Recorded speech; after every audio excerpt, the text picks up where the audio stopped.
Africa TV updates sanibonani ngiyanibingelela igama lami ngingusinenhlahla insizwa noma udokotela uKhehlelezi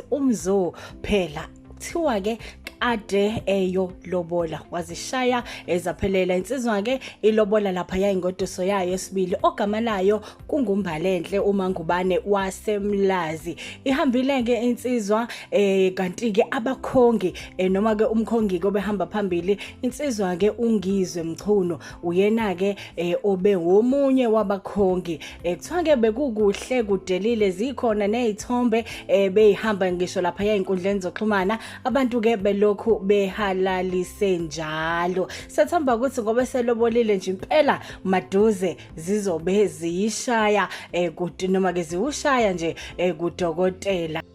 ikhona ke ebesikuphathele khona osukwini namhlanje sicela ukungena enkundleni zokuxhumana ku Twitter @selectafricatv Instagram @selectafricatv na ku Facebook @selectafricatv mina ngingusinenhlahla le iSelect Africa TV